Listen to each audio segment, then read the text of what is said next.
번째 주일 우리 예배를 하나님 앞에 준비하며 나아갔으면 좋겠습니다. 지난 한 주간 동안도 우리 모두 평안하셨습니까? 네. 지치고 찌들려갖고 그렇게 온 건 아닌가. 또 그렇게 힘든 사람들도 오늘 또 이 시간 예배를 드리면서 새 힘을 얻고 또 기쁨을 누릴 수 있는 우리 모임이 됐으면 기대하면서 이 시간 찬양하면 고백하면 좋겠습니다. 예수 어린 양 존귀한 이름, 예수 그 이름에 존귀함이 있습니다. 약할 때 강함 대신에 같이 고백하면서 하나님께 나가십시다.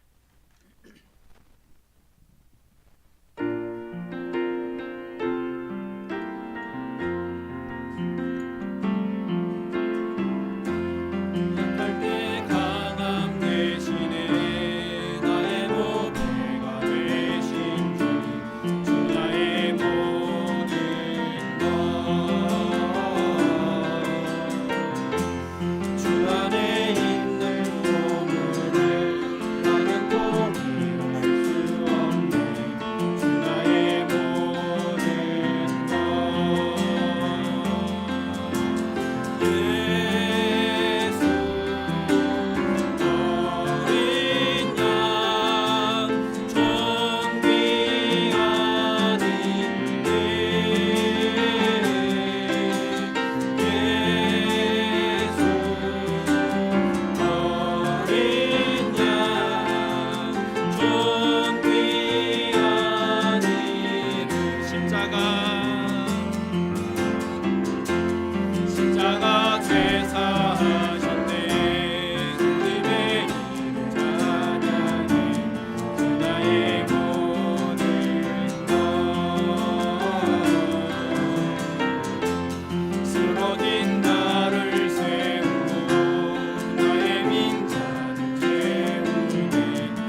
주의 장막은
그러므로 우리가 낙심하지 아니하노니 우리의 그 사람은 낡아지나 우리의 속 사람은 날로 새로워지도다.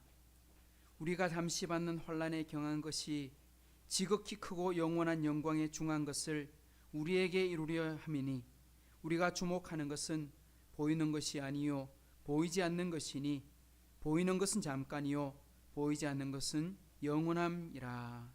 참 좋으신 하나님 아버지 감사합니다. 우리를 사랑하셔서 오늘 거룩한 주일 아침에 우리 하이섬 식구들을 한자리에 모아주셔서 함께 예배하고 함께 찬송하며 하나님과 교통할 수 있는 시간 주시니 감사합니다. 지난 한 주간 동안도 저희들을 안전하게 보호해 주시고 참으로 또 격리하기도 했고 또 일하기도 했고 공부하기도 했는데 그 많은 일들을 잠시 내려놓고 이 시간 하나님 앞에 나와 육신의 힘을 얻고 또 영혼의 힘도 함께 얻기를 원합니다. 하나님, 오늘 하나님이 주시는 하늘 평안을 누리게 하시고 하나님이 준비해 놓으신 영적인 복을 받아 누리게 하시고 또한 우리의 하이섬 교회를 통하여 역사하실 하나님, 우리에게 무엇을 말씀하시나 귀담아 듣고 순종할 수 있는, 하나님께 감사할 수 있는 이 예배가 되게 하여 주옵소서. 또 지금도 흩어져서 일하고 있는 우리 식구들이나 하나님 몸져 힘들어하고 있는 우리 식구들도 있습니다. 하나님께서 강건한 은혜 주시고 회복의 은혜 주시고 하나님 다시 만날 때 더 큰 기쁨으로 만날 수 있도록 하나님 길의 은혜를 베풀어 주시고 하나님 순적하여 볼 수 있는 길을 허락해 주옵소서. 오늘 또 이 예배 시간이 하나님께는 영광이 되고 참여한 우리 모든 식구들에게 큰 기쁨과 복이 되기를 소망하오며 예수님의 이름으로 의탁하며 기도하옵나이다. 아멘. 찬송 29장 찬송하겠습니다.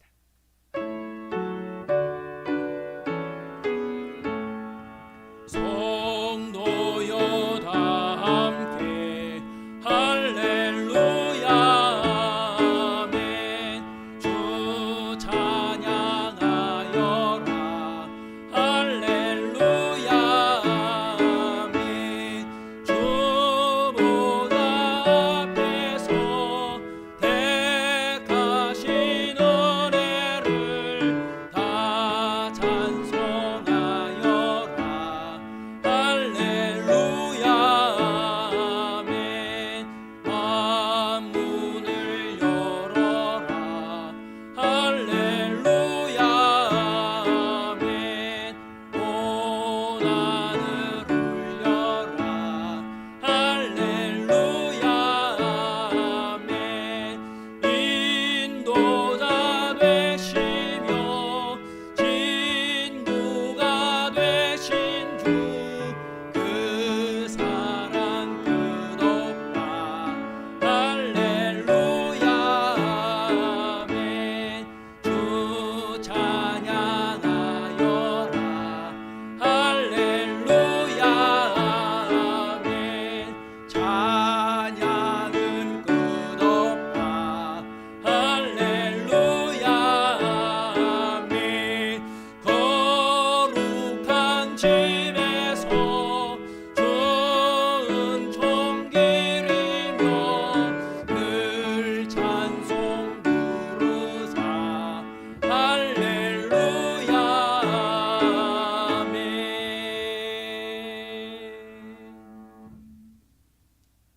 오늘 함께 나눌 교동문의 말씀은 시편 4편에 있는 말씀 함께 나누겠습니다.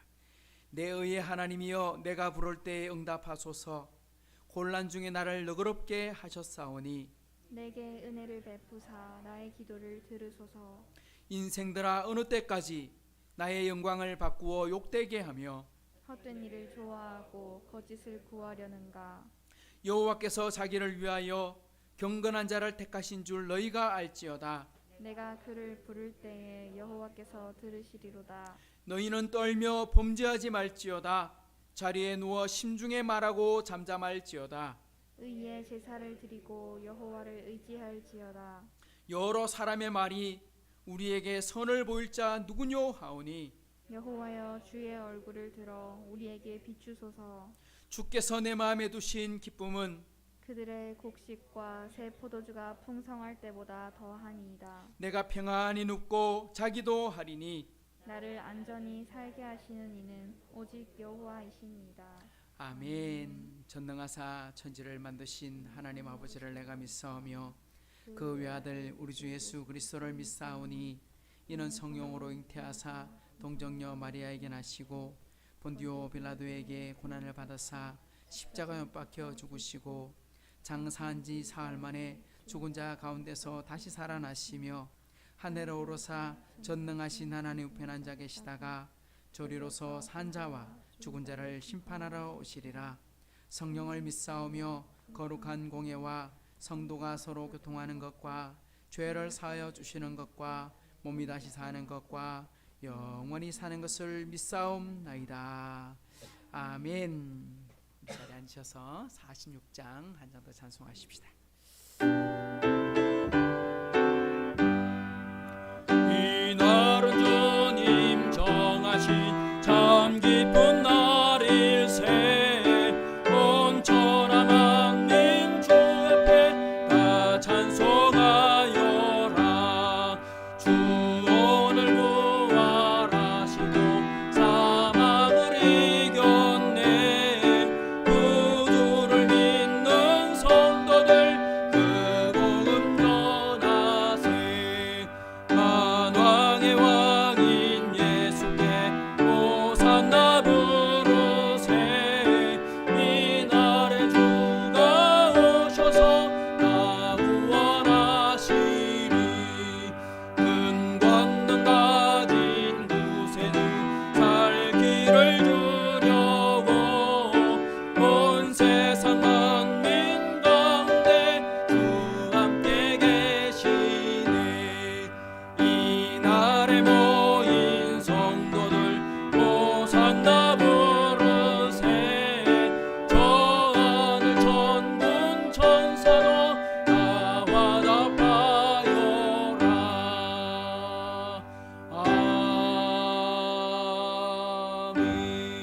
아멘. 오늘 우리에게 주시는 하나님의 기도해야 되겠죠. 아직 못 드렸습니다. 이 시간 우리 예배를 위해서 정미양 성도님께서 기도해 주시겠습니다. 기도드리겠습니다. 하나님 아버지 감사합니다. 아버지께서 오늘 또 거룩한 주일을 아버지 저희들 주일을 맞이하여 저희를 부르시고 이 전에 모이게 하시면 감사드립니다.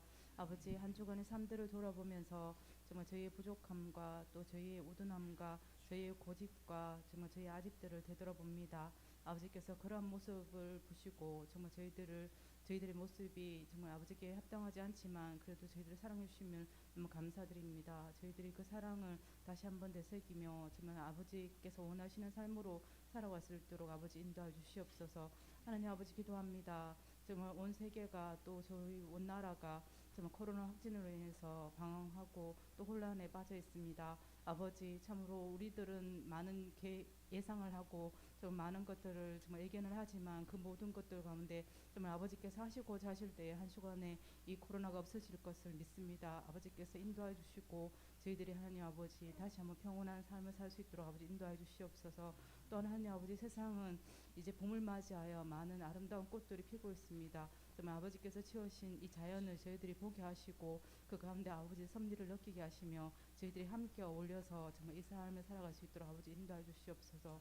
특별히 아버지께서 또 주일을 맞이하여 정말 저희들을 부르셨사오니 저희들의 예배 가운데 집중하게 하시고 아버지께서 예배 가운데 하시는 말씀들에 저희들의 귀를 기울일 수 있도록 아버지 인도해 주시옵소서. 저희들이 각자의 삶들을 되돌아가기를 원합니다. 그 삶들 가운데 정말 아버지께서 각자 하는 일들 가운데 어떤 것을 원하시는지 또 아버지 예수님이라면 그 현장에서도 어떻게 일해야 될지 생각하게 하시고 정말 그 삶들을 아버지께서 원하는 삶으로 살아갈 수 있도록 아버지 인도해 주시옵소서. 아버지 말씀을 전가하실 목사님과 또 예배를 수종드는 많은 자들 아버지 있습니다. 아버지께서 그 가운데 함께 하시고 더 담대하게 하시고 더 지혜롭게 하시고 더 능력 있게 하셔서 정말 그 일들을 기쁨으로 할 수 있도록 아버지 인도해 주시옵소서. 아버지께서 정말 말씀으로 가르칠 우리 하이슨 하느님 식구들 아버지께서 기억하시고 또 이 자리에 와야 될 식구들이 있습니다. 그들 가운데도 아버지께서 인도하여 주시옵소서. 아버지 마칠 때까지 함께 하심을 감사를 드리며 이 모든 말씀 예수님 이름으로 기도드립니다.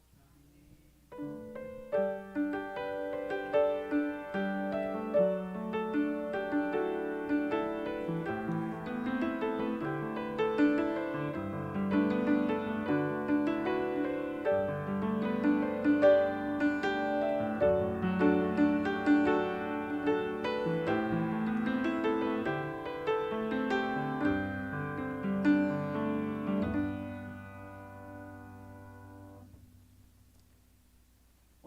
우리에게 주시는 하나님의 말씀 함께 보도록 하겠습니다. 사도행전 20장 7절부터 12절까지 말씀인데요. 한 절씩 찾으셔서 저와 여러분이 같이 교독하면 좋겠습니다. 사도행전 20장 7절에서 12절까지 말씀입니다. 그 주간의 첫날에 우리가 떡을 떼려 하여 모였더니 바울이 이튿날 떠나고자 하여 그들에게 강론할새 말을 밤중까지 계속하며 우리가 모인 윗다락에 등불을 많이 켰는데 유두거라 하는 청년이 창에 걸터 앉아 있다가 깊이 졸더니 바울이 강론하기를 더 오래 하매 졸음을 이기지 못하여 3층에서 떨어지거늘 일으켜 보니 죽었는지라. 바울이 내려가서 그 위에 엎드려 그 몸을 안고 말하되 떠들지 말라 생명이 그에게 있다 하고 올라가 떡을 떼어 먹고 오랫동안 곧 날이 새기까지 이야기하고 떠나니라. 사람들이 살아난 청년을 데리고 가서 적지 않게 위로를 받았더라. 아멘. 오늘 이 말씀 가지고 함께 은혜 나누기를 원합니다. 오늘 특별히 광고가 많지는 않는데요. 우리 식구들 중에도 격리하고 이렇게 돌아오신 분도 계시고 또 가족들 중에 또 확진을 받은 분들도 있어서 염려하고 걱정하는 경우도 생기고 있지만 제가 보기에는 이제 이래 말할까 자꾸 우리 집에서는 아빠의 말이 권위가 없다. 왜 자꾸 거짓말을 하는 거 아닌가. 빨리 끝난다 했는데 안 끝나고 이제 줄어들 거다 했는데 안 줄어들고 더 많아지고 근데 이제 정점에 도달하고 있다. 이게 이제 그 의사들 전체의 판단입니다. 그렇기 때문에 방역 당국은 자꾸 이제 완화시키고 있는 겁니다. 이제 이걸 지나야 방역이 떨어지게 돼 있다. 그래서 지금 오늘 숫자가 보니까 줄어들었어요. 어제도 줄어들었고 정점을 이제 지나가고 있는 겁니다. 이제 꼭대기가 더 치고 올라갈지는 모르겠는데 그렇게 되지는 않을 것 같기도 하고 하지만 외국 사례보다는 우리가 좀 덜 심하게 겪고 넘어가고는 있습니다. 영국, 미국 이런 나라들은 오미크론에 한번 부딪혔을 때 그 미국은 거의 나라가 마비될 정도까지 갔었거든요. 완전 붕괴될 정도까지 갔는데 갑자기 확 줄었어요. 그러니까 그런 현상을 경험을 했는데 우리는 그렇지 않다는 게 감사한 거고 많은 분들이 희생을 당하기 때문에 슬픔이 있고 아프지만 그래도 우리가 좀 더 고민하고 신경 써야 되겠다. 이제 우리 식구들 중에도 이제 지나간 분들은 큰 염려를 하지 않아도 될 것 같고 또 아직 안 걸리신 분들은 좀 더 조심해서 조심한다고 막 켜지는 건 잘 아니더라고요. 왜? 어디서 걸리지 몰라갖고. 그러니까 그래도 마스크 좀 꼼꼼하게 잘 쓰시면 이 위기 속에서도 그냥 지나갈 수도 있지 않겠나 그런 기대를 하고 준비하겠습니다. 여러분들도 함께 마스크 남아있는 것 계속 사용해 주시고 준비해 주시고요. 우리 카톡방에 우리 기도 제목들 올라와 있는 거 보시고 우리 식구들 함께 기도해 주시고요. 지난주 중에는 우리 이경숙 성도님, 김주영 간사님의 어머니 집이 하양안에서 이사를 하게 되었습니다. 그래서 새로운 집으로 또 이사하게 되었고 또 조만간 증정리가 끝나면 한번 찾아뵙고 기도하고 또 교회로 다시 출석할 수 있는 권면을 한번 같이 하고 기도하도록 하겠습니다. 서울에서도 함께 위에서 기도해 달라고 부탁하는 간사님이 있었는데 여러분들도 함께 그렇게 기도해 주시고요. 우리 오늘 또 반갑게 우리 이재훈 형제가 교회 출석하게 됐는데 주중에 이제 원래 자취하고 있던 방에서 이제 본가로 이사를 하게 되었습니다. 아직 짐 정리가 좀 덜 끝났고 아직 정리가 좀 덜 됐다 하는데 역시 이사를 하게 됐는데 이제 원래 집으로 들어가는 거라 광고를 따로 또 넣지는 않았습니다. 하지만 너무너무 반갑고 감사합니다. 참석하게 된 거 너무 감사하고 오늘 이렇게 귀한 분들과 함께 예배드려서 정말 기쁘고 감사합니다. 우리 이현숙 집사님이 제가 어젯밤에 통화했는데 그 집에도 확진자가 나왔거든요. 다 나왔어요. 큰 문제가 없이 그냥 해결이 됐어요. 근데 집사님은 여전히 감기 몸살을 아직도 떼지 못해가지고 어제도 목소리가 많이 좀 잠겨 있는 상황이라 하셨습니다. 그래서 오늘 출석하기가 좀 어려웠는데 이제 봄철이 되고 좀 깔아앉고 나면 이제 가능하지 않겠나 그런 마음 가지고 아프신 분들을 위해서 꼭 함께 기도해 주시면서 우리 세워나가면 좋겠습니다. 하나님의 예물 드리고 말씀 나누겠습니다. 우리 김옥자 권사님 11조 드립니다. 윤혁진 형제, 방혜원 자매님 11조 드리고요. 늘 감사하며 살 수 있도록 해주시고 건강 지켜주세요. 천세라 자매 어머니가 그 확진이 되셔가지고 밖에서 커야 나가시는 분인데 어디서 걸렸는지 그런데 그래도 괜찮다고 하십니다. 바쁜 생활 속에서도 일을 잘 배우며 잘 적응하게 하시니 감사합니다. 방희원 자매 아멘. 아멘. 범사에 감사합니다. 이숙희 사모님. 불평 원망이 아니라 직시하고 감사하고 기도하는 은혜 주시는 하나님께 감사드립니다. 성모서 드렸고요. 성경금 정명 성도님 드리셨어요. 기도하겠습니다. 참 좋으신 하나님 아버지 감사합니다. 오늘 또 저희를 사랑해 주시고 이곳까지 인도하여 주신 하나님 감사합니다. 하나님의 기쁨이 되기를 소망합니다. 사나 죽으나 우리는 주님의 것이요 내 그 사람은 후패해져 가고 내 그 사람은 낡아져 가지만 내 속사람 내 영혼은 주님과 함께 더 깨끗하여지고 더 맑아지고 더 기뻐지고 더 감사해질 수 있는 그런 하늘의 복과 은혜를 누리고 살아가는 우리 하이섬 식구들 다 되게 도와주옵소서. 지난 한 달 동안 열심히 일을 했습니다. 열심히 봉사했습니다. 열심히 세상을 살았습니다. 그리고 하나님 우리 인생의 주인 되시는 하나님 앞에 10의 1을 구별하여 드립니다. 또한 여러 가지 감사의 제목으로 하나님 돌아보니 정말 감사합니다. 정말 마른 가뭄 땅에 담비 주신 것도 감사하고 농사할 수 있게 하신 것도 감사하고 정말 그렇게 길었던 화재도 깔아앉게 해주시니 감사하고 이제 확산되고 있던 코로나도 앞으로 잠잠해질 것을 믿고 또한 먼저 감사를 드립니다. 하나님 우리 모든 식구들의 감사의 제목들 하나님 소원하는 제목들 주님 들으시고 응답하여 주사 우리가 드린 모든 것보다 더 크고 영광스럽게 주여 인도하여 주시고 갚아 주옵소서. 그리하여 우리 하이섬 식구들 모두가 다 그 해에 농사하여 이삭이 100배나 수확을 했던 것처럼 하나님의 큰 복이 우리 모든 식구들 가정과 사업에 넘치도록 부어 주옵소서. 감사드리며 예수님의 이름으로 축복하며 기도하옵나이다. 아멘. 할렐루야. 제가 말씀 묵상하면서 어떻게 말씀을 준비할까 또 말씀의 제목을 어떻게 정할까 하고 하다가 한번 정하고 바꾸고 또 바꾼 거 또 바꾸려고 했다가 또 마음이 좀 이제 왔다 갔다 몇 번 했어요. 그래서 원래 처음에 정했던 제목은 주일에 주신 은혜와 위로였습니다. 그런데 오늘 제목을 뭐라고 잡았느냐? 한번 따라합시다. 유두고의 죽음과 부활.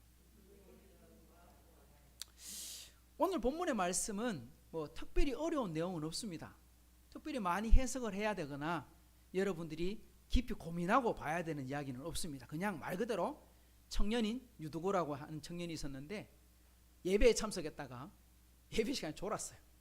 졸다가 떨어졌는데 안타깝게도 호흡이 멈췄어. 쉽게 말하면 추락사를 한 게 된 거죠. 예배 드리다가 사람이 죽었으니 큰일 난 겁니다. 수련회 갔는데 사고가 났습니다. 큰일 나는 겁니다. 우리 교회에 뭐 행사하고 있는데 갑자기 누군가 다쳤다. 다치기만 해도 큰일 나는데 사람이 죽으면 모든 게 다 수습되고 절단나는 겁니다. 이거 뭐 잔치가 아니라 그때는 완전히 그때부터는 뭐 잔치가 아니라 뭐가 됩니까? 이거는 뭐 눈물도가니가 될 수밖에 없습니다. 그런 상황에 놓였는데 그 유두거가 하나님의 은혜로 다시 살아났습니다. 할렐루야. 이 이야기 끝입니다. 이렇게 쉬운 이야기 이 속에 뭐를 찾을 수 있을까? 분명히 어떤 사람은 이렇게 말할 수도 있을 것 같습니다. 유두고가 죽은 게 아니고 혹시 죽을 뻔했던 건 아닐까? 왜?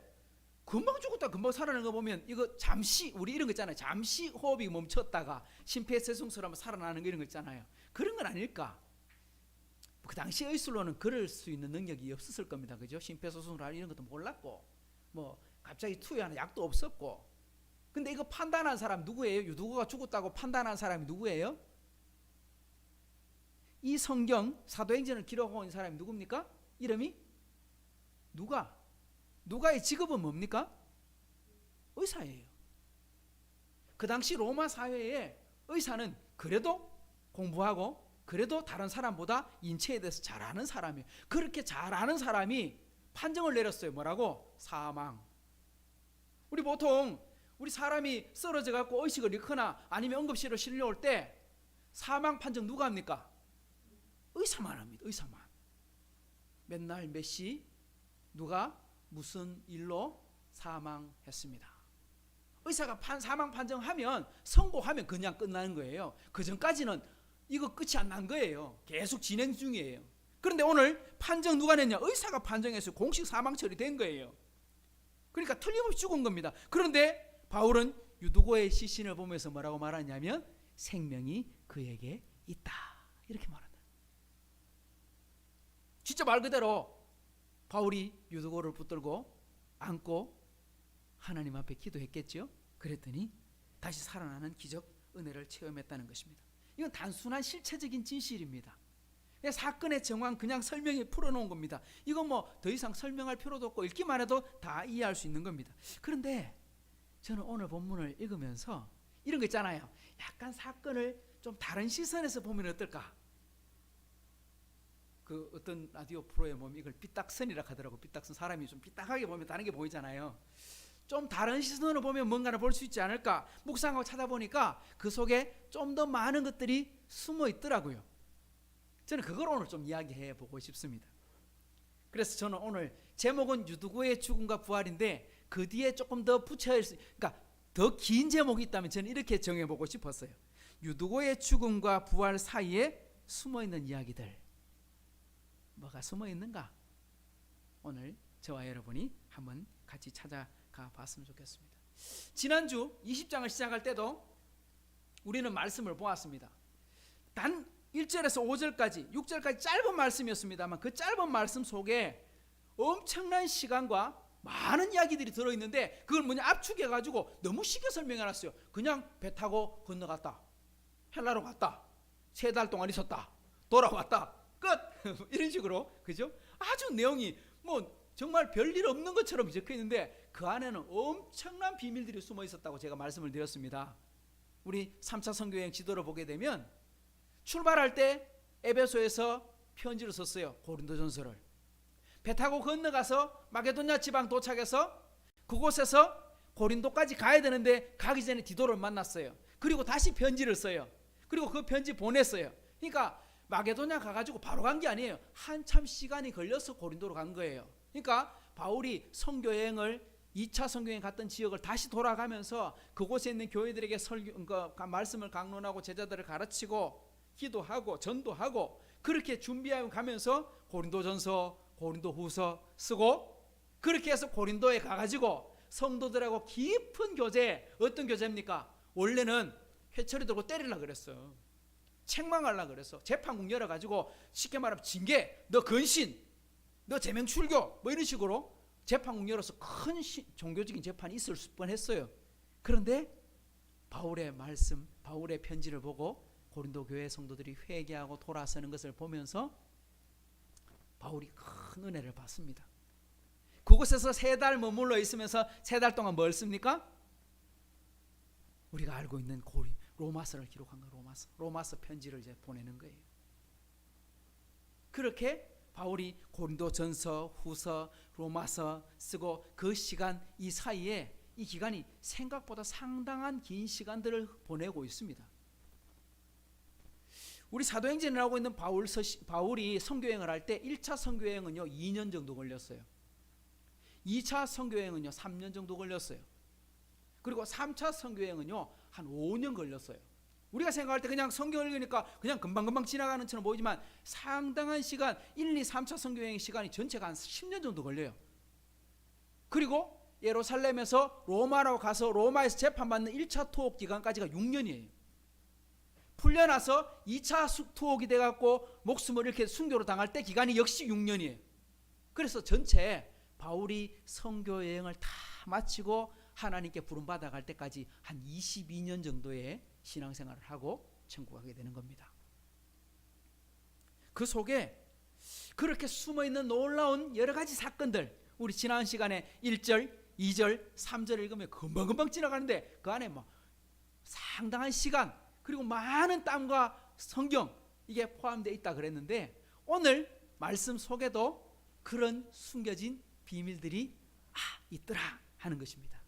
그게 뭘까? 저는 첫 번째로 이걸 먼저 찾고 싶습니다. 우리 7절 말씀을 같이 한번 읽어볼까요? 시작.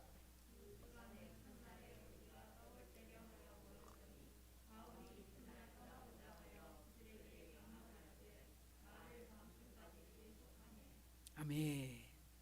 여러분, 이 말씀에서 뭔가 새로운 것을 여러분 찾을 수 있겠습니까? 뭐가 새로울까요, 과연? 저는 새로운 것을 찾았어요. 그래서 성경은 참 신기하다. 왜? 읽을 때는 몰랐는데 가끔가다 읽으면 또 보이기도 하고, 집중해서 읽으면 또 보이기도 하고, 성경 그 설교 준비하다가 생각이 안 나잖아요. 강론 준비하다가 생각이 안 나면 계속 읽으면 또 생각나는 보이는 게 있어요.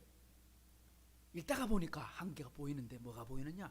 여러분 혹시 이 안에 저 7절 말씀 속에 이때까지 못 봤던 새로운 거 뭐 있는 것 같아요? 혹시 자신 있게 말해 볼 수 있는 사람 있습니까? 강론할 때 제가 오늘 그 우리 주보의 순서에 내용을 하나 바꿨습니다. 강론이라고 설교를 안 적고 오늘 우리 이제 그 교회 소식 나오고 그 다음에 설교 이렇게 나왔었는데 지난 주에는 이번 주에는 강론하고 나왔을 거예요. 왜? 읽어보니까 설교라고 말한 데는 성경이 없더라고. 성경에는 전부 다 강론이야. 강론이 뭐냐니까 하나님의 말씀을 풀어 가르친다. 쉽게 말하면 우리가 예배를 드릴 때 선포 이거보다는 목회자는 주로 성경을 풀어 해석하고 가르치는 사람, 선생과 같은 역할이 좀 더 가깝다고 저는 생각합니다. 선지자의 역할보다는. 그래서 강론이 맞겠구나 이런 생각이 드는데요. 아무것도 모르겠습니까? 강론 그런데 새로운 건 아니고, 왜 강론은 성경에 보면 한 10번쯤 나오더라고요. 제가 찾아보니까. 그거 말고 또 뭐가 있을까요?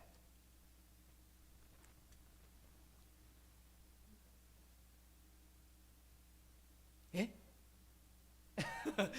뭔가를 이야기했는데, 예. 저는요 처음 시작할 때 뭐라고 시작하느냐 이렇게 시작했어요. 그 주간의 첫날에.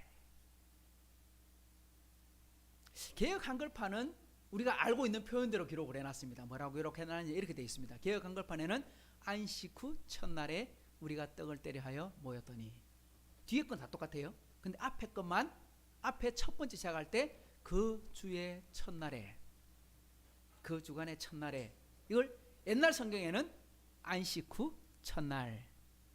안식 후 첫날은 무슨, 지금으로 말하면 뭐가 됩니까? 주일내 이런 말입니다.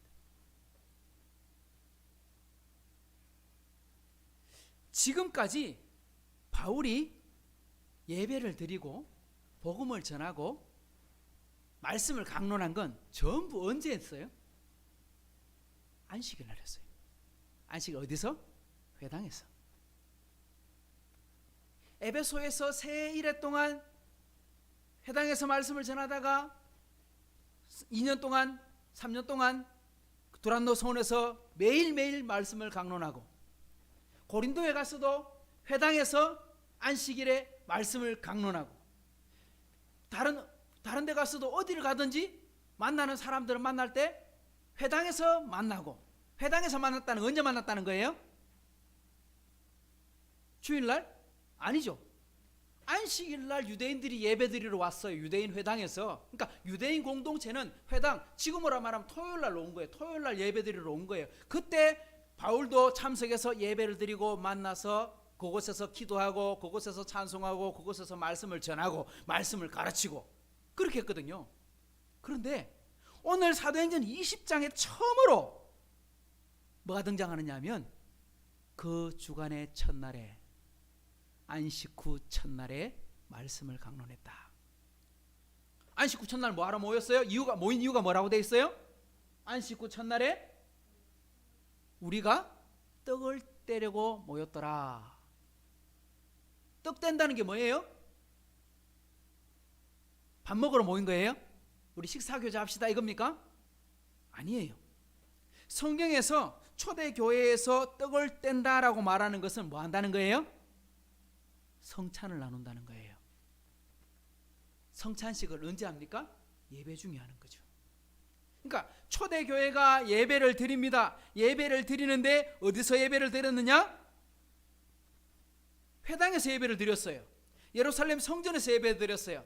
그런데 그 회당 예배가 안식일에 드리던 예배가 어디로 넘어가고 있어요? 주일 예배로 바뀌는 공식적인 기록이 처음으로 등장한 게 오늘 사도행전 20장 7절 말씀입니다. 처음 등장하는 겁니다. 그러면 이전까지는 그게 없었느냐? 안 하고 있다가 이때까지 그래 안 하다가 앞으로 우리 주일날 예배를 드립시다 그렇게 한 것이냐? 그건 아니에요. 이미 초대교회 성도들은 때로는 안식일에도 예배를 드렸고 때로는 주일날 예배도 드렸고 누구는 안식일에 가기도 하고 누구는 주일에 오기도 하고 그렇게 해서 예배를 드리기도 하고 있었습니다. 그런데 그것을 공식적으로 기록으로 남긴 게 뭐냐? 오늘 말씀의 7절 말씀이다 하는 겁니다. 여러분 근데 이게 뭐가 새롭냐?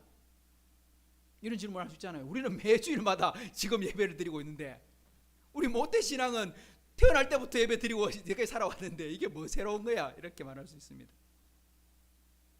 근데 이 속에는요, 우리는 그냥 주일 예배라고 말하지만 이 교회가 생기고 예루살렘 교회로부터 시작된 복음을 통해서 기독교가 만들어지고, 그죠? 유대인 공동체 속에서 교회라고 하는 모임이 만들어지는 과정에서 안식일로부터 주일로 넘어오는 과정은 굉장히 어렵고 갈등과 여러 가지 문제들을 동반하게 됩니다. 왜냐? 성경에는 뭐를 지키라고 되어 있습니까?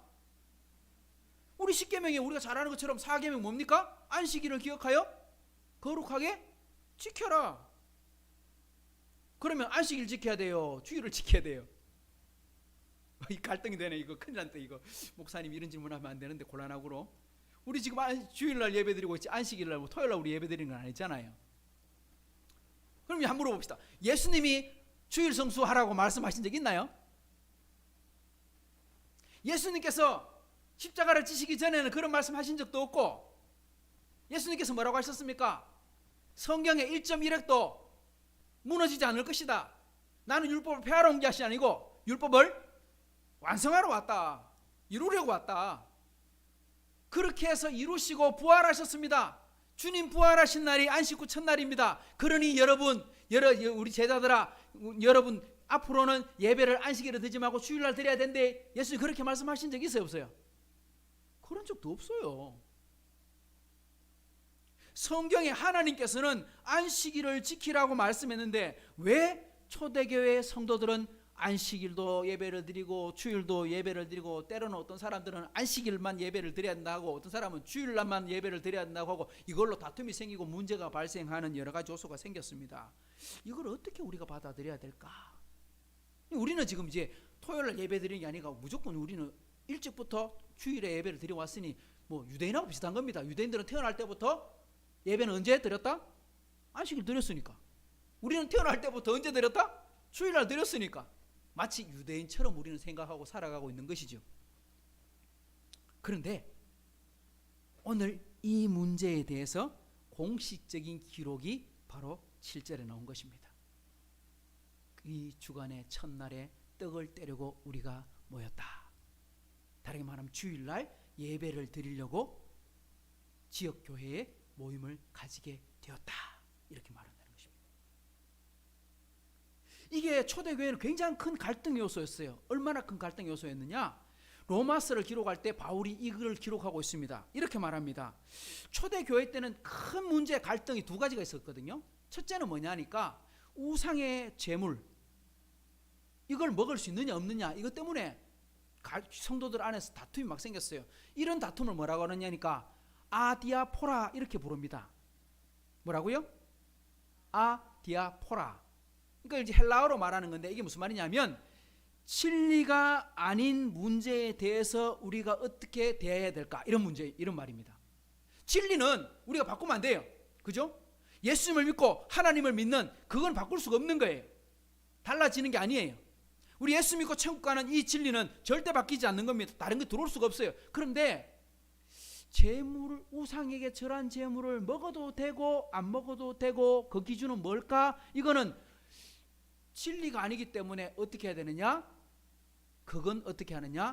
허용이다, 선택이다. 이렇게 말하는 겁니다. 그 이야기가 로마서 14장에 처음부터 등장할 때 나옵니다. 한번 읽어볼게요. 믿음이 연약한 자를 너희가 봤되 그의 의견을 뭐 하지 마라? 비판하지 마라. 여기 누구라고 되어 있습니까? 믿음이 연약한 자들. 그 사람들은 아직도 초신자이기 때문에 예수 믿기 전에 살았던 과거에 있었던 일들이 있기 때문에, 예를 들면 점도 쳤고 우상도 섬겼고, 그죠? 미신도 지켰고, 그런 사람이기 때문에 습관적으로 가지고 있던 것이 많이 있어요. 그걸 버리지 못하고 있을 때 나는 예수 믿는데 저 사람 보니까 아직도 잘 몰라. 그러니까 에이 당신 그러면 안 되지. 그런 식으로 말하는 것은 그 사람을 죽이는 거다 이 말입니다.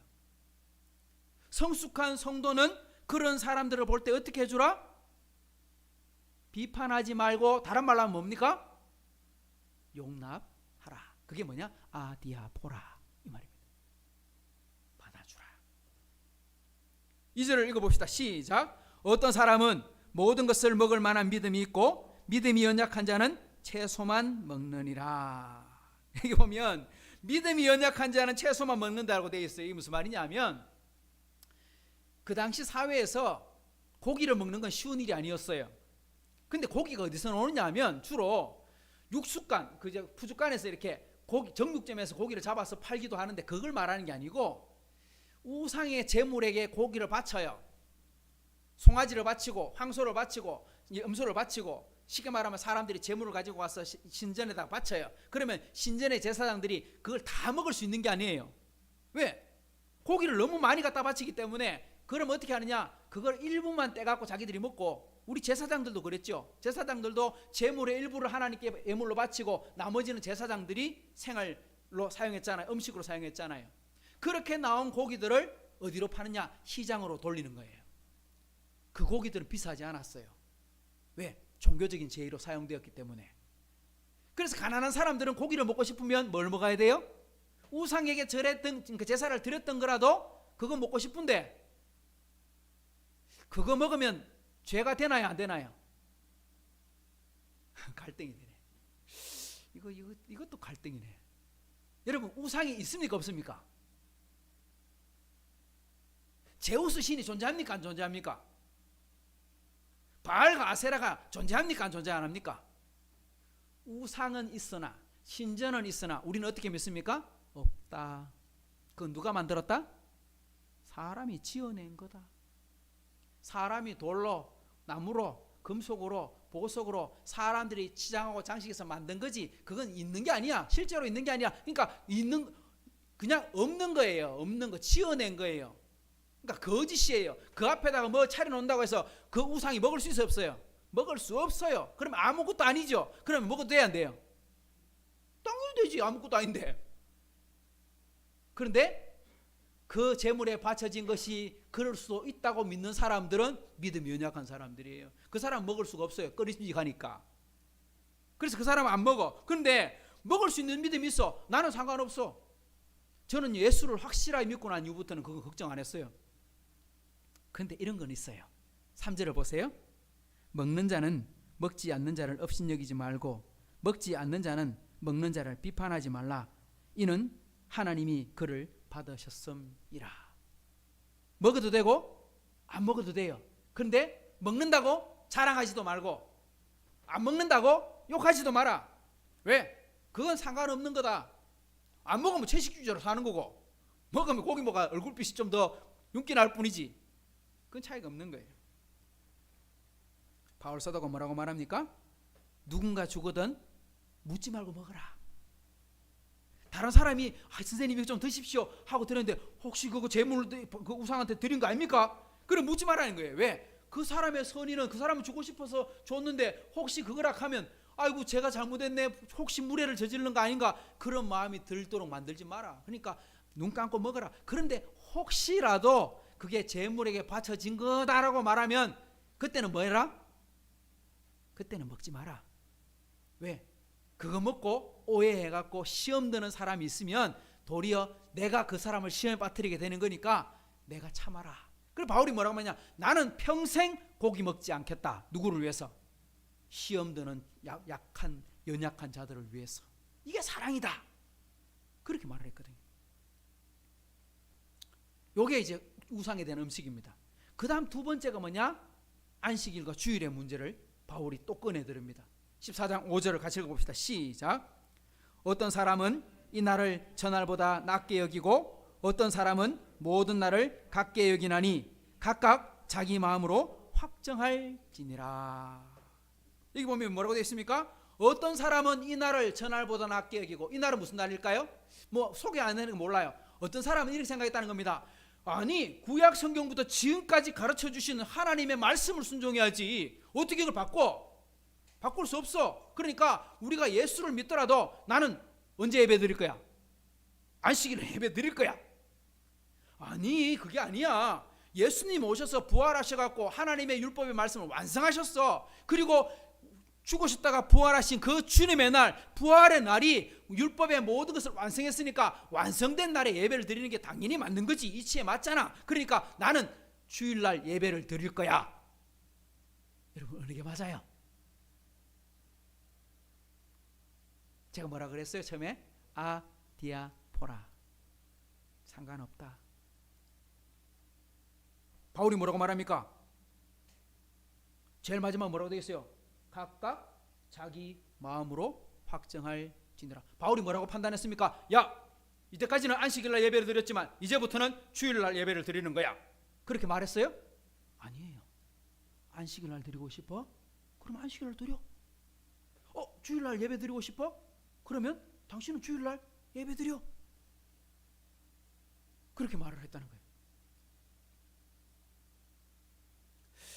여러분, 로마서는 어디서 기록했다 그랬죠? 제가 고린도에서 기록했다 그랬어요. 고린도에서 바울이 복음을 전할 때 어디서 예배를 드렸어요? 고린도에서 기록을 할 때는, 우리 때까지 사도행전 18장 우리 보고 19장 볼 때 고린도에서 전도할 때 우리 말씀을 봤잖아요. 바울이 고린도에 와서 막 낙심한 상태에 있을 때 하나님께서 말씀하십니다. 이 성에 내 백성이 많으니까 걱정하지 말고 십자가의 도를 복음을 전해라. 내 백성이 많다. 그 말을 듣고 바울이 열심히 복음을 전했어요. 언제? 회당에서, 안식일 날. 그러니까 바울이 회당에서 예배를 드렸어요. 그런데 바울이 고린도에서 로마서를 쓰고 있는데 로마서의 이 날도 저날도 이야기를 하는 거 보면 고린도 교회의 성도들은 주일에도 예배를 드렸다는 걸 알 수 있죠. 그러니까 바울은 어떻게 예배를 드렸느냐? 안식일은 어디 가서? 회당에 가서 예배를 드리고 설교하고, 그 다음날 주일이 되면 또다시 성도들이 모였을 때 그곳에 가서도 또 예배를 드리고.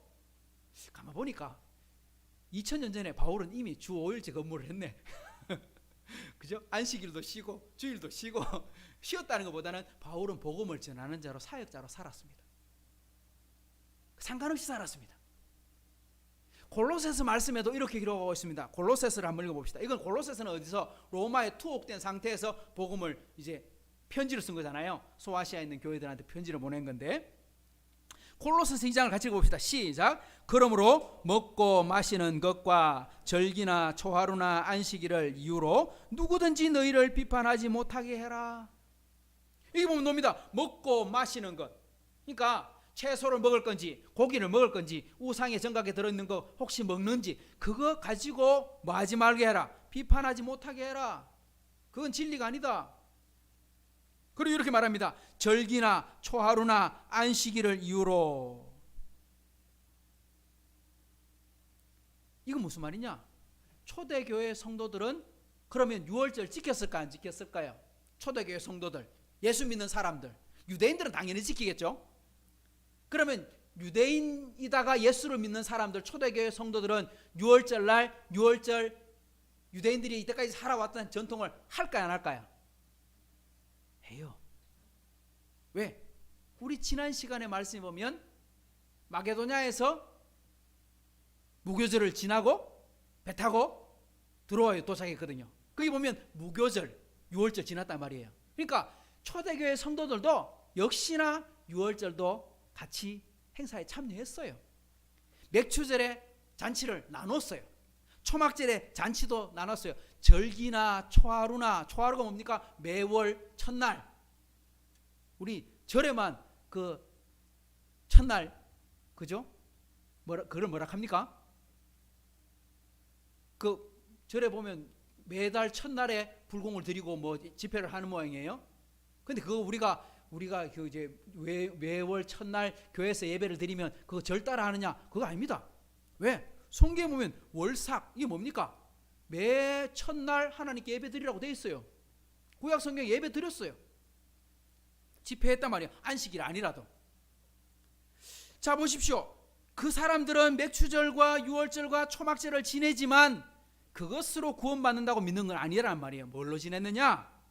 율법이 아니라 그들의 명절로, 그들의 은혜로 함께 동참했다는 그 초대교회 성도들은. 그게 뭐냐? 17절 읽어봅시다. 시작. 이것들은 장래일의 그림자이나 몸은 그리스도의 것이니라. 이 모든 것들이 장래의 그림자다. 여러분 그림자가 뭐예요? 그림자는 실체 아니에요. 실체는 아니에요. 근데 그림자가 있으려면 뭐가 있어야 돼요? 반드시 실체가 있어요. 제가 있어야 제 뒤에 그림자가 있어요. 제 지금 뒤에 그림자가 있는데 햇빛이 지나갈 때 그림자가 생깁니다. 근데 이 그림자는 자기 혼자 존재하는 게 아니라 누군가가 있어야 그림자가 크든지 작든지 나타나게 되는 것처럼 구약의 절기, 맥추절, 유월절, 초막절 그리고 뭐 모든 것들 제사하는 이런 전부 구약 성경에 가르치고 있는 모든 것들은 뭐다? 그림자다. 누구를 비추는? 예수님을 비추는 그림자다. 실체는 예수님이고 그 예수님을 비춰주고 있는 여러 가지 방법들이다. 이런 뜻입니다. 그러니까 여러분 안식일에 예배를 드리면 이단이다 이렇게 말할 수 있어요, 없어요? 그렇게 말할 수는 없는 거예요. 가장 대표적인 게 누굽니까? 안식교. 그죠? 우리가 알고 있는 안식교가 있습니다. 안식교. 안식교 여러분 왜 이단입니까? 제가 이렇게 설명드렸던 것처럼 토요일 날 안식일 날 예배를 드리기 때문에 이단입니까? 그건 아니에요. 그럼 왜 이단일까요? 안식교의 이름 속에 답이 들어있어요. 안식교의 정확한 이름이 뭔지 아십니까? 이름이 상당히 길어요. 한번 보세요. 제7일 안식일 예수 재림교회. 저게 원래 본 명칭입니다. 안식교 이게 끝이 아니고요. 그러니까 저 교회는 이단이기 때문에 교회라고 말하기는 곤란한데 그리고 자기들이 자칭 교회라고 하니까 저기는 뭘 강조하는 걸 알 수 있어요. 강조하는 거 뭘 강조하는 것 같아요? 예배 언제 드려야 된다? 안식일날 예배를 드린다. 7일째 예배를 드려야 된다. 이 말이죠. 그죠? 하나님께서 6일 동안 세상을 창조하시고 제7일에 안식하고 복 주셨으니 우리도 그날 지키고 순종해야 된다. 그래서 지금도 그렇게 예배를 드리자. 근데 그것만 있는 게 아니에요. 그 다음 뭐가 나와요? 그 다음 뭐가 나와요? 예수 재림교회. 그러니까 저쪽에서는 뭘 강조한다? 예수님의 재림. 쉽게 말하면 종말을 강조한다. 이런 뜻입니다. 저 교회가 이단이 되는 건요. 안식일날 예배를 드리는 토요일 예배를 드리기 때문에 이단이 되는 게 아니고요. 예수님이 오심을 여러분 믿어야 안 믿어요? 우리 믿어요. 저들도 믿는데 어떻게 믿느냐? 저들은요. 해석을 해가면서 뭐라고 이야기하느냐? 따라합시다. 시한부 종말론. 종말을 믿기는 믿는데 어떤 종말을 믿어요? 시간을 정해놓고 믿어요. 언제 하나님이 오신다 이렇게 주장하고 믿는 거예요. 그 맞아요 안 맞아요? 성경에 뭐라고 되어 있어요? 천사도 모르고 아들도 모르고 오로지 하나님만 아시고 아무도 모른다. 그러면 알면 돼요 안 돼요? 알면 안 되지. 알려고 노력해도 소용없지. 왜? 하나님 안 가르쳐 주셨는데. 그죠? 우리가 하나님께 들려 올라가기는 분명히 하나님께서 심판하신다. 예수님 재림하신다 그랬어요. 재림하실 때는 누구는 들려가고 누구는 그대로 있고 바깔다가 누구는 올라가고 누구는 안 가고 성경에 기록되어 있어요. 그런데 그거를 기어코 짜맞춰 갖고 해석해 보려고 하는 사람들이 존재하게 됩니다. 그게 뭐냐? 시한부 종말론이라고 하는 겁니다. 이 안식교를 시작했던 윌리엄 밀러라고 하는 사람 사진 한번 보여주십시오. 윌리엄 밀러라고 하는 사람은요, 그 당시 미국이 대부흥 운동이 일어날 때 교회가 부흥하면 뭐도 덩달아 부흥해요? 희한하게 거짓말도 부흥을 해요. 같이 부흥해요. 그러니까 교회가 큰 은혜를 받았더니 옆에서 구사리 낑기 갖고 자기들도 은혜를 막 받고 거짓말을 만들어. 그러니까 사탄이 그걸 노리는 것 같아. 교회가 잘 되는 화가 나니까 배가 아프니까 거짓말도 막 만들어서 키우는 것 같아. 저 윌리엄 밀러가 뭐라고 주장했느냐? 이렇게 말했습니다. 1844년 10월 22일 날 예수님 오신다. 딱 못을 박아가서 예수님 오신다. 그런데 그날 왔어요, 안 왔어요? 안 왔으니까 우리가 살아있지. 안 왔지. 그날 안 오니까 저 사람 따라다니는 사람들이 어떻게 됐을까요? 대실망. 그러면 아이고 우리가 잘못 믿었구나. 그러면 회개하고 돌아와야 되잖아요. 그런 사람들이 돌아오나요? 안 돌아와. 또 거짓말해. 저 사람은 죽었어요. 근데 저 사람을 따라다니던 17살짜리 소녀가 있었어. 근데 그 소녀가 하나님의 계시를 본대. 하나님의 꿈을 꾼대. 그래서 그 꿈을 많은 글을 기록하고 책을 만들어 썼는데 그 사람이 누구냐? 그 사람의 이름이 이렇게 되어 있습니다. 엘렌 G. 화이트. 엘렌 화이트 줄여서. 이제 나이가 들었을 때의 모습인데 저 여자가 많이 계시를 받았는데 그때 해석을 해보면 이렇다는 거예요. 우리 선생님이 가르쳤는 1844년 10월 22일은 잘못 해석했다. 그때 예수님이 이 땅에 오는 게 아니고 자기는 이렇게 해석을 한 겁니다. 이렇게 받았다는 겁니다. 뭐라고 말하느냐니까 그때 예수님이 하늘 지성소에 들어갔고 그 지성소에서 인간들을 조사하고 계신다. 조사하고 심판하신다. 아니 예수님은 지금 어디 계십니까? 예수님 어디 계십니까? 하나님 보좌 우편에 계십니다. 십자가에 달려 죽으시고 부활하신 다음에 승천하셔서 바로 하나님 보좌 우편에 계시지 따로 지성소 가고 이런 게 아닙니다. 예수님 사무실 따로 있고 이게 아닙니다. 그런데 이 안식교인들은 그렇게 주장하고 그렇게 믿고 있는 거예요. 그리고 이 엘렌 화이트라고 하는 이 여자분이 쓴 책, 그거를 마치 성경처럼 믿고 주장하고 따릅니다. 그 사람이 하나님으로부터 들었다고 하는 수많은 이야기들을 마치 성경책인 양 그렇게 자랑하고 보고 있습니다. 그러니까 이단이 되는 거죠. 그러니까 이 사람들이 토요일날 예배를 드렸기 때문에 이단이 아니고 시한부 종말론을 주장하고 성경의 진리를 왜곡하고 잘못 가르치기 때문에 이단이 되는 거죠. 이 안식교에서 여러분 뭐가 나온지 아십니까? 우리나라도 영향을 끼쳤어요. 바로 하나님의 교회가 여기서 나온 거예요. 하나님의 교회 안상홍 증인회. 이 안상홍이라고 하는 사람이 안식교도였거든요. 안식교인이었는데 이 사람이 거기에다가 플러스 항상 거짓말은 옆에 더 붙였는데 뭐라고 붙였냐? 아이고 우리 선생님이 꿈꿨던 건 잘못 본 거다. 뭐냐? 1844년이 아니고 성경 읽어보면 모세가 하나님으로부터 계시를 받아갖고 광야에서 뭘 만들어요? 광야에서 뭘 만들어요? 성막을 만들죠. 나중에는 성전이 되지만 성막을 만드는데 그 만드는 시간이 얼마나 걸렸느냐? 168일이 걸렸대.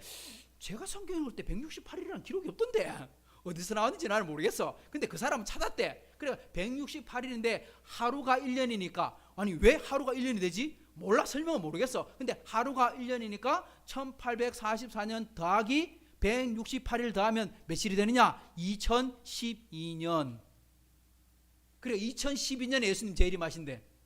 근데 지금 올해가 몇 년이에요? 2022년. 그 말도 거짓말이 되겠죠.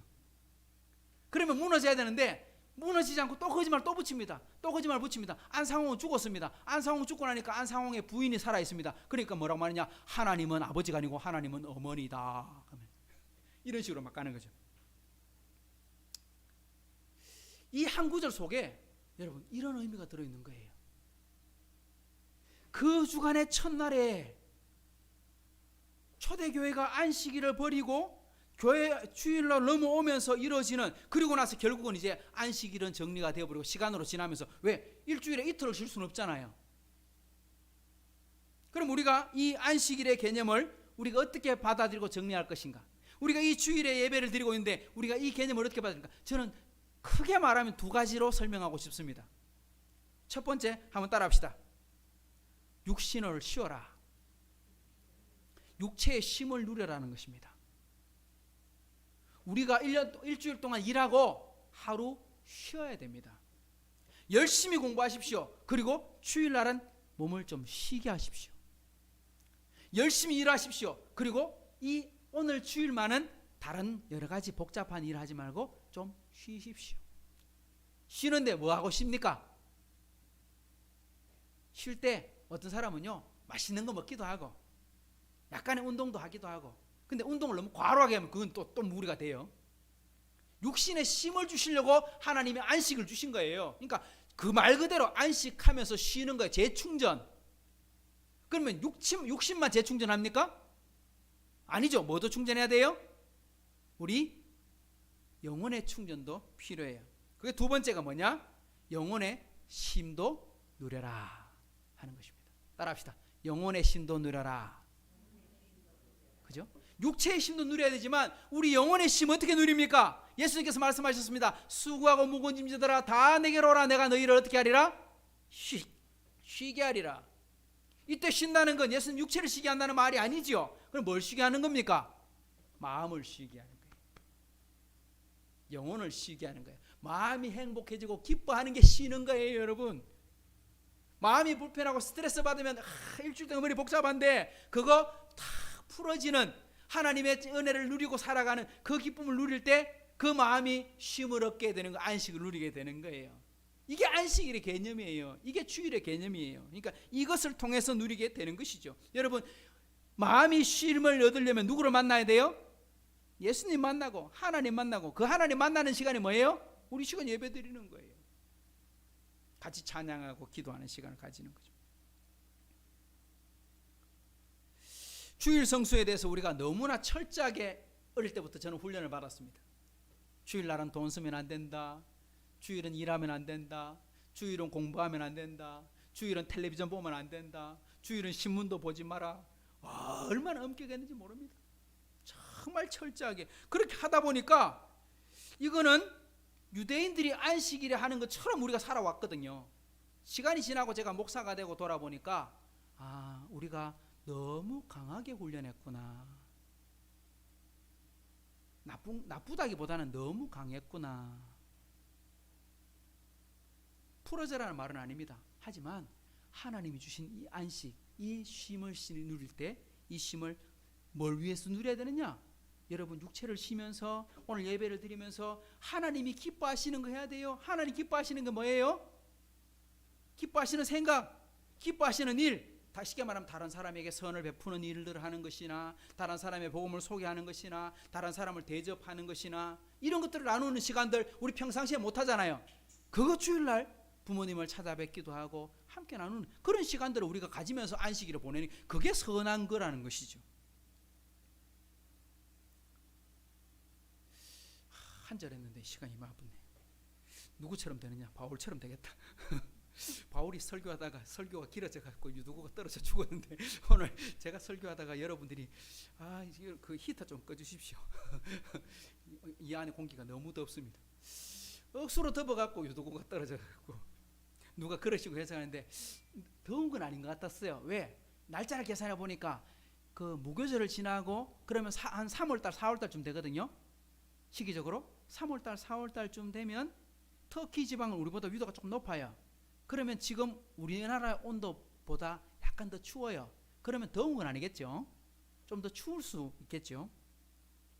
그런데 자, 오늘 말씀을 한번 더 들어가 봅시다. 조금 더 들어가서 마치도록 하겠습니다.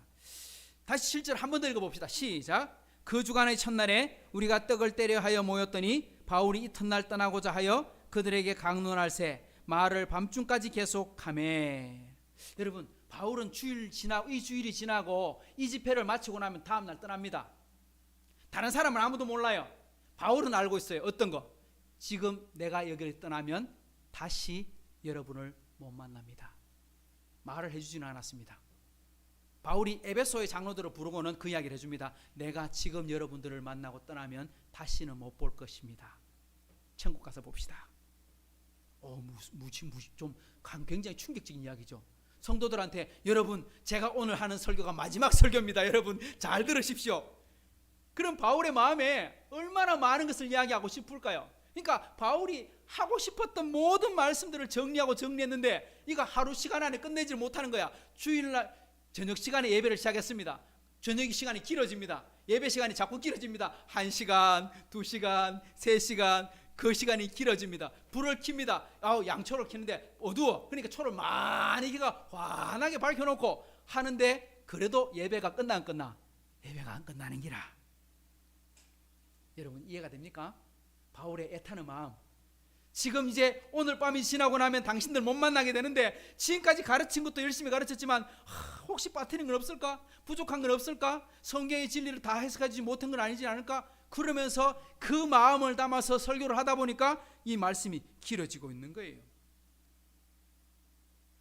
그 8절 9절을 보십시오. 우리가 모인 윗다락에 등불을 많이 켰습니다. 그랬더니 유두고라고 하는 청년이 창에 걸터 앉아 있다가 아이고 졸음을 못 이깁니다. 깊이 졸더니 바울의 강론이 더 오래 하매. 약속 시간은 정해진 건 없겠죠. 그 당시에 뭐 예배 시간이 1시간입니다 이런 건 없었을 때니까. 그러니까 2시간에 끝날 줄 알았는데 안 끝나. 2시간 반인데 안 끝나. 3시간에도 안 끝나. 저녁 7시 시작인데 10시 돼도 안 끝나. 왜? 밤이 늦도록 돼 있으니까. 그죠? 아마 어쩌면 12시까지 갔는지도 모르겠어요. 더 오래 하매 졸음을 이기지 못하여 3층에서 떨어져 버렸어요. 마이크가 떨어지려고. 성도 여러분, 이 죽음, 유두고의 죽음을 보면서 이런 실수를 하지 않았으면 좋겠어요. 여러분, 유두고의 죽음은 누구의 잘못일까요? 이런 질문. 설교 오래 한 바울의 잘못일까요? 아니면 졸다가 떨어진 유두고의 잘못이 클까요? 이건 이 성경을 기록하게 하신 하나님의 본뜻과 전혀 상관없는 이야기일 것입니다. 근데 사람은요 이런 특징을 가지고 있어요. 사람은 본성에 죄의 속성을 타고나기 때문에 사람들은 누구나 뭔가 잘못되거나 뭔가 어려움이 생기나 문제가 터지면 사람들은 뭐 하고 싶어 해요? 탓하고 싶어 해요. 남 탓. 설교 괜히 길게 해갖고 이래 사람 안 죽었나 이런 말. 아이고 왜 3층 올라가고 떨어졌네. 아니 3층 문 누가 열어놨어? 이런 이야기. 그죠? 우리 사고가 터지면, 우리나라에 사고가 터지면 그 사고의 진단을 위해서 우리가 바른 진단을 내려갖고 앞으로 그런 일이 없어야 되겠다 이렇게 해결해야지 됨에도 불구하고 우리 사회는 그렇지 않잖아요. 누군가 하나는 죽어야 돼. 누군가 하나는 잘못했어. 그쪽으로 막 몰아갑니다. 그래서 결국은 뭐 스위치 하나를 안 끈 사람, 뭐 일찍 퇴근한 사람, 뭐 예를 들면 순서를 하나 안 지킨 사람, 그거 이잡듯이 뒤져가 그 사람을 막 조집니다. 근데 문제는 그 다음에 또 사고 또 나요. 왜? 제대로 된 대응이 아니기 때문에. 잘못된 상황을 비판하면서 자기는 슬쩍 피하고, 우리는 그렇잖아요. 현장에서 가늠한 여인에게 돌로 쳐 죽이라고 하는 사람들은 존재하지만 자신들의 죄는 보지 않는 거죠. 우리 문제가 똑같이 등장하고 있는 것입니다. 성도 여러분, 우리 사회가 발생하고 있는 문제, 여러분 우리가 교회를 통해서 신앙생활 하다가 어떤 어려움이 생길 때 그때 여러분 기억해야 될 것이 있습니다. 핑계대거나 전가하거나 원망하는 것이 아니라는 것입니다. 그 문제를 직시하고 그 문제를 내 문제로 받아들이고 그리고 하나님의 은혜를 구하는 것이 진짜 지혜로운 성도입니다. 굉장히 중요한 거예요, 여러분. 내가 실수할 수도 있고 실패할 수도 있거든요. 사업이 잘 안 될 수도 있고 시험에 떨어질 수도 있거든요. 그때 누구의 탓도 아니고 이건 나의 부족함이다. 내가 좀 더 최선을 다해야 되겠다. 다시 한번 도전해보자. 이런 마음을 가지고 누구 때문에 떨어졌어. 그때 시간을 어기게 된 거 뭐 이런 거 그런 탓하면 안 된다는 거예요. 제 경험을 예로 한번 들어볼게요. 집회가 길다고 다 조는 건 아니에요. 저도 많이 졸았거든요. 저도 예배 드리다가 졸다가 막 이렇게 창문을 받치기도 한 적도 있고 이랬는데 제가 진짜 은혜 받을 때는요 시간 가는 줄 모르더라고요. 제가 수련회 참석하고 이제 훈련을 참석할 때, 제가 선교단체 훈련을 받을 때, 제가 훈련을 받았던 선교단체는 예배를 몇 시까지 했느냐, 저녁 7시에 집회를 시작합니다. 그러면 집회가 언제 마치느냐, 12시는 돼야 마쳐요. 근데 그게 일찍 마친 거야. 제 기록으로 최고 늦게 마쳤을 때가 새벽 한 3시 반에 마쳤어요. 아이고 여러분, 내일 또 훈련을 받아야 되니 오늘은 여기까지만 합시다 이렇게 끝을 하더라고요. 아니 밤새 하지 그냥. 근데 그때 제가 훈련 받았던 곳은 찬양하고 기도하고 일어서서 기도하고 이런 단체였기 때문에 뭐 좋을 시간도 별로 없긴 하지만 또 때로는 선교사님의 메시지를 전하는 시간도 있었거든요. 생각해 보세요. 저녁 7시부터 밤 12시까지 하면 적어도 5시간 설교하는 거예요. 5시간 집회하는 거예요. 그러면 그 중에 1시간은 설교했겠지. 그러면 졸아요, 안 졸아요? 당연히 졸만 하잖아요. 근데 그때는 안 졸더라고. 왜 안 졸아요? 내가 은혜 받고 있을 때는 안 졸아. 이게 진짜 중요한 거예요. 내가 은혜 받고 있을 때는요, 피곤한 줄도 모르고 시간이 가고 있는 거예요. 유두가가 왜 떨어졌느냐? 그건 그 사람에게 지금 은혜가 없었기 때문인 거예요. 그 사람 졸았다 이게 아니라 그 사람에게 은혜가 있었다면, 말씀의 은혜가 사모되고 있었다면 그런 일들은 없었을 거라 이 말이죠. 여러분, 예배 시간에 졸 수도 있어요. 오늘 또 조는 사람 있을 텐데. 저도 예배 드리다가 많이 졸아봤는데. 두 가지 경우가 있어요. 어떤 경우? 육체적 한계를 우리는 못 이겨내요. 예수님께서 뭐라고 말씀하셨어요? 마음에는 원이로되 육체는 그렇지 못하다. 네가 기도하고 싶긴 하지만 네 몸이 못 이겨내고 있구나. 그러니까 여러분, 주일 예배를 드리기 위해서는 주일날만 여러분 예배 잘 드린다고 예배 드리는 게 아니에요. 언제부터 예배 준비를 해야 돼요? 토요일부터 준비가 돼야 돼요. 왜? 토요일 날은 내일 아이고 드디어 오늘 쉬는 날이구나. 그러니까 오늘 토요일 저녁에 좀 더 친구들이랑 좀 시간도 보내고 맛있는 것도 먹고 한 잔도 하고 막 이렇게 시간을 보냈다. 그래갖고 밤 12시에 집에 들어왔다. 그러면 주일날 예배를 드리면 거의 졸기가 쉽습니다. 그러니까 내가 힘든 거예요. 그러니까 주일 예배를 준비하기 위해서는 토요일 뭐부터 해야 돼요? 좀 무리를 적게 해야 돼. 주말에 조금 여유를 두고 헌금도 준비하고 옷도 준비하고 마음도 준비하고 그렇게 준비하는데 뭐도 준비해야 되느냐? 바로 주일을 준비하는데 제 경우에 이런 경우도 있더라고요. 졸게 되는 이유 중에 하나 더 있는데 육체의 피로뿐만 아니라 이런 거예요. 나의 영적인 상태가 낮아지면요 졸음이 생겨요. 내가 그러니까 여러분 스스로 생각해 보십시오. 내가 피곤해서 못 견디는 경우가 있거든요. 근데 이런 경우도 있어요. 내 영적인 상태가 떨어지면요 그때 시험이 와요. 그러면 유능한 목사님의 설교에도 내가 마음의 침체로 졸게 되는 거예요. 그러니까 하나님의 은혜를 사모하는 마음이 있어야, 제가 앞에 이야기했죠. 은혜 받고 있으면요 길어도 그냥 넘어가. 은혜 받고 있으니까 그냥 저 사람이 잘하든 못하든 하나님의 은혜를 주어지면 내가 좋아져. 이건 제 경험인데요. 내 마음을 업되게 하는 방법, 내 심령을 기쁘게 만드는 방법, 저는 제가 이때까지 살아오면서 경험했던 것 중에 하나는 뭐냐니까 그건 찬양이었어요. 여러분 주일 전에 찬양을 계속 불러보세요. 예배 전에 우리 찬양을 부르지만 이것만 아니고 여러분 스스로가 예배 중에 예배 전에 어제 있잖아요. 여러분 적어도 이어폰에서 다른 노래를 듣지 말고 찬양을 좀 많이 들어보세요. 요즘 우리 부른 거 있잖아요. 할렐루야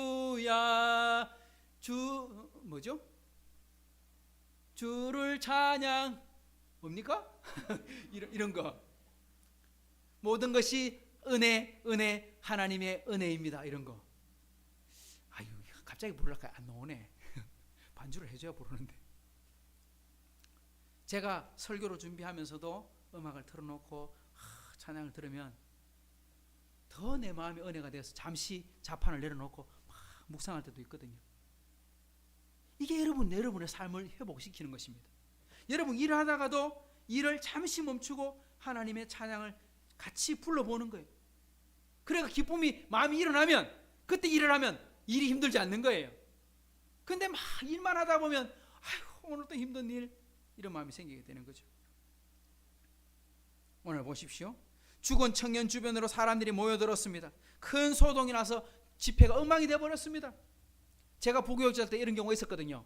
예배를 드리고 있는데 저 앞에 앉은 나이 드신 성도님 한 분, 집사님인가 그랬는데 그분이 스르륵 하고 넘어가더라고. 조시낙한데 볼까네 이게 의식을 잃어버렸어. 난리가 났습니다.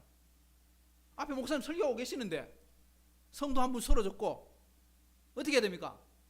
119 전화 걸고 한 분은 덜 없고 밖으로 나와서 혹시 성도들이 예배드리는데 불편하지 않게 하려고 최대한 빨리 해결하려고 그렇게 해서 급하게 밖으로 나왔는데 앞에 앉아있는 설교자 목사님이 설교하고 있고 성도들 앉아있는데 여러분 집중될까요 안 될까요? 마음은 다 뒷꼭지가 있어. 혹시 큰일 하지 않았을까요? 그러니까 예배를 설교하는 목사님도 긴장할 거고 앉아있는 분들도 설교를 듣고 있으면서 다 뒤통수에 눈이 가 있고 제 경험이 그랬거든요. 결국은 문제가 발생하지는 않았지만 그런데 그런 일에서도 힘든데 오늘 이번에는 아픈 정도가 아니라 실제로 호흡이 끊어졌어. 코를 대봐도 숨이 안 쉬어. 죽어버렸어. 이때 여러분 바울이 어떻게 하느냐 보십시오. 바울이 원망합니까? 바울이 핑계를 댑니까? 바울이 책망합니까? 아닙니다. 바울은 직시하고 봅니다. 10절을 보십시다. 시작. 바울이 내려가서 그 위에 엎드려 그 몸을 안고 말하되 떠들지 말라 생명이 그에게 있다 하고. 제가 앞에서 말했어요. 책임을 떠넘기는 게 아니고요. 원망 불평하는 게 아니고 내 문제로 받아들여라. 직시해라. 바울이 직시했는데 어떻게 직시했냐? 몸을 숙여 쓰러져 있는 유두고를 안았습니다. 엎드려서 그 죽은 시신을 안았습니다. 왜 안았을까요? 뭐 하려고? 바울은 말했습니다. 떠들지 말라 생명이 그에게 있다. 하지만 그 말하기 전에 바울이 그를 구부려 끌어안았다는 건 뭐 하고 있다는 겁니까? 기도하고 있다는 거예요. 하나님 은혜 달라고. 하나님 집회하고 있는데 이렇게 되면 안 되지 않습니까? 오늘 이 청년의 회복으로 말미암아 하나님 영광을 받으셔야 되지 않겠습니까? 우리 성도들 다 같이 위로하고 눈물 흘리고 있는데 하나님 이곳에 기쁨을 주셔야 되지 않겠습니까? 바울은 믿음이 있었습니다. 하나님은 죽은 자도 살리시는 분이라고. 비평하거나 원망하는 게 아니고 왜 졸았어? 책망하는 게 아니에요. 유두가가 살아났을 때 한마디 말도 없어요. 왜 그러니 이런 말도 없어요. 탓하지 않아요. 11절 보세요. 올라가 떡을 떼어 먹고 오랫동안 곧 날이 새기까지 이야기하고 떠나니라. 그렇게 유두가가 죽었다 살아났는데 아이고 오늘 막 집회 여기서 심하이 집회 끝 이랬습니까? 아니요. 집회를 이어갔어요. 떡을 떼어 먹고 뭐 했다는 거예요? 성찬식을 하고 예배를 다 드리고 예배가 끝나고 나서도 뭐 합니까? 그리고도 밤새 이야기를 합니다. 밤새 신앙의 말씀을 나눕니다. 언제까지? 동이 틀 때까지. 야, 이 사람들 대단하네. 집회는 원래 이래 하는 건데, 그죠? 시간 안 정해놓고 그냥 날밤 새도록 집회를 하는 건데. 살아난 청년을 데리고 가서 적지 않게 위로를 받았더라. 마지막으로 여러분, 유두고의 이름이 뜻이 뭔지 압니까? 이름 참 잘 지어야 되는 것 같아요. 이름대로 되는 게 성경에 참 많아요. 유두고의 이름 뜻이 뭐냐니까요. 다행이다, 행운이다, 복받았다 이런 뜻입니다. 진짜 정말 다행이었습니다. 죽었는데 살아났으니 진짜 다행입니다. 진짜 행운입니다. 아니, 행운이 아니고 진짜 복을 받았습니다. 그렇습니다. 성도 여러분, 말씀을 정리합시다.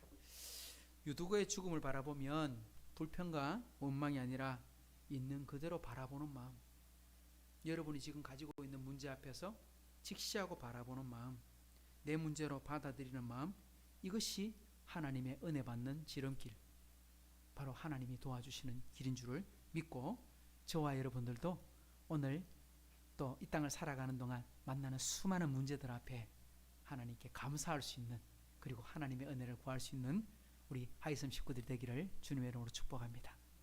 좋으신 하나님 아버지 감사합니다. 오늘도 말씀 주시고 응답하시는 하나님 감사합니다. 유두고의 슬픔, 죽음을 바라보면서 그 죽음의 고통 앞에 모두가 다 울고 있고 통곡하고 있고, 또 누구는 원망하지 않겠습니까? 불평하지 않겠습니까?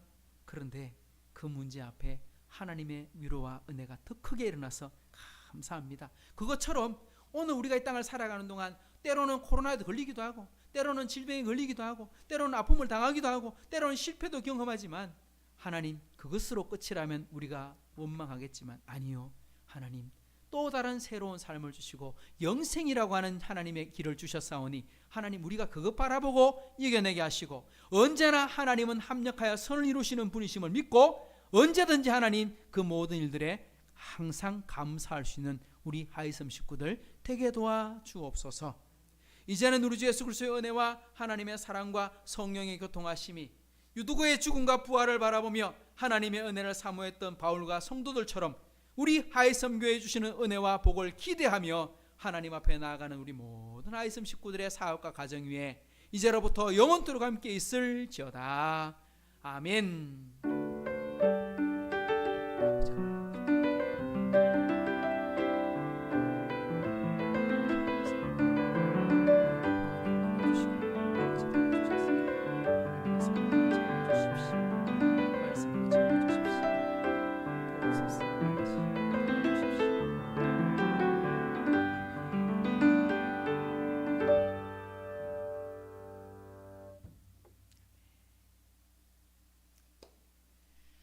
우리 예배 마쳤고요. 우리 재훈이 형제한테 박수 한번 합시다.